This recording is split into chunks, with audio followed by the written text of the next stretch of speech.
Well, it's Wednesday, August 25th. It's an overcast day, around 16 degrees. And where I live, we're in actual lockdown at the moment. So I'm at home and I've decided to do a bit of maintenance on my pinball machines. Too busy fixing everyone else's. So I've got a one-way step unit here out of my sing-along, Gottlieb sing-along. And I've just cleaned it and reassembled it, and I want to share with you in a moment some of the problems that I had with this. I noticed even when I pulled it apart it wasn't working quite right, and when I reassembled it, well, the same thing occurred. But just before we go into that, let's talk about some of the things that we need to use as tools to fix a Stippler. Now essentially you need basically around 7 tools. A spring hook, a screwdriver, a 5/16 and 11/32 nut driver, a 1/8 Allen key, a 9/64 Allen key, and a pair of pliers. Now all those tools are basically what we need to do work on a stepper. Yes, you may be able to get away without the pliers, and maybe if you're good enough without the spring hook, or not a spring hook and use pliers, but it's good to have the right tools to do the job. So I always have my tools on hand ready to do it. Now this stepper had a couple of worn parts.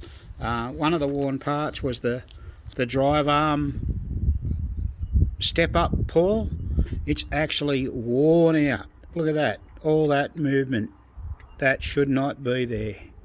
That's had it.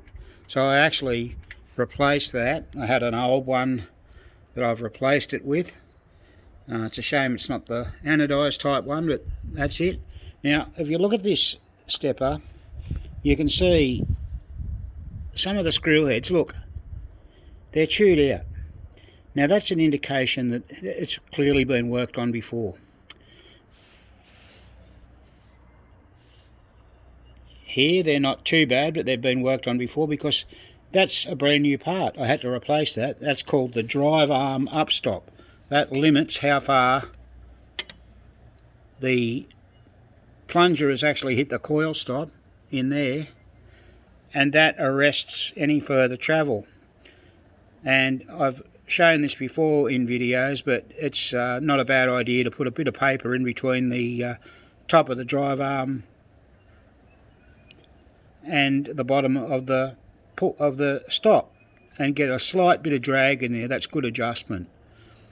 Okay, what the problem with this was, and this is one with a bell in it too, so this is the 0 to 9 unit out of my game. What the problem was that when we're driving this up, it was tending to go backwards. Now the reason this was that the reset arm, which is this arm that I'm operating here, the reset arm was not hitting squarely on a tooth. It was kind of sitting above it. Now what the problem really was, in other words, when I pulled this in, this was allowed, that wheel was moving in a downward direction. Now the reason that was is that this particular adjustment here, where those 2 screws are, is a stop. That's the top of the stop arm there, where I'm pointing to with the spring hook. See that? Just get round there a bit better. There, that stop arm. Now the stop arm was adjusted. If you have a look, you can probably see the marks where it was before. It was down too far. It was down near the bottom here, and what that was doing, that was causing this adjustment to be out, so the reset arm would not fall cleanly into the tooth like that. So that's how you have to adjust that on this particular one-way stepper. Now, not to confuse the issue, but if this was a resetting stepper, it would have had the zero position, I should say, where around about here you have a screw, and it actually has an arm attached to it which goes down in behind the escapement wheel, and then the escapement wheel through one of the holes has a pin that rests on the back of it, but that's not the case on these steppers. So that was rather interesting.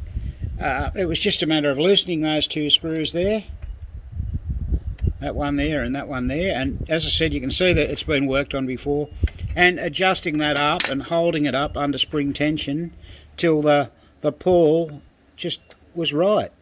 So that's not very hard to do, and these adjustments I'm talking about are in the parts manuals, I think, from memory. So yeah, you can go through them there. So the A256 part there, that's we put a lot of them in. They always break right across there. They just break right off. And of course what happens is, that's the plunge is going thump, thump, thump into the coil stop. The coil stop's getting smaller in respect, and the plunge is getting smaller, so that means it allows it to travel more, and after a period of time it travels and whacks it so hard it just breaks. That's the reason they break, because they've never been readjusted when they're in the field. Although, like I said, someone's been at this for some particular reason. Now this one works quite smoothly now, really well. And remember, it's just a continuous stepper, it doesn't reset, it goes round and round. And also remember, when you have to put on the wheel at the back, I've just got the bushing on there to keep the wheel in so it doesn't move. You don't have to fit it in a certain position, it just goes on anywhere because it's continuous. So that's the good thing about it. Those two screws there, once again, you can see they're a little bit damaged. They're the ones you use to adjust the coil casing up and down to get more or less stroke. And the ideal stroke on one of these is so that the pull comes down and just goes roughly an extra half a tooth, like that. Down, half a tooth, and up. Down, half a tooth, then up. Okay, that's adjusted by adjusting those screws I just showed you at the back, and then it's necessary to readjust those two screws there once you've fiddled around with that in them 9 times out of 10.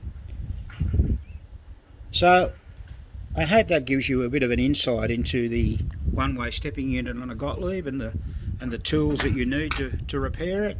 You wouldn't credit you'd need that many tools, but you'd. Another important adjustment that I should have mentioned was the Jamb Stop. Now this here is the Jamb Stop arm.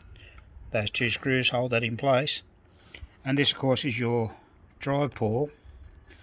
Now the idea of the Jamb Stop arm is to keep the drive pull engaged in the tooth.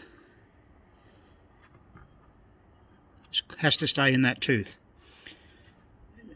It's got to hit firmly and rest straight against it. So if it doesn't do that, you can have driving problems. So it drives up and comes back. And the Jamb Stop, you watch in slow motion, the reset arm's going just across the top of the Jamb Stop. There you go, and bang. So we'll just do that in slow motion for you. Well, not slow motion, but a close-up I should say. So there's the drive pull going down, the spring pulls it into place. There's the Jamb Stop looking at it on the right there on that angle, comes up and away it goes.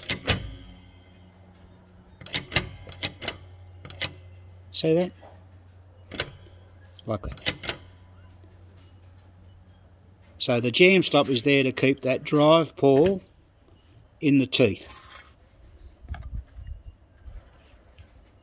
Just like that. Whoops, there you go. You can see it there.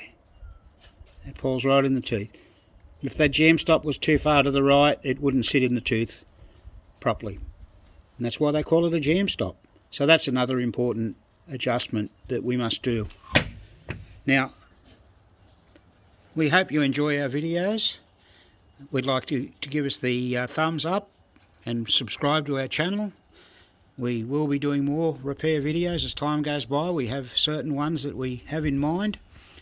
But we'd like to hear from you if there's any video you'd like us to do in the future. So thanks for watching, and this has been another Goat Shed presentation.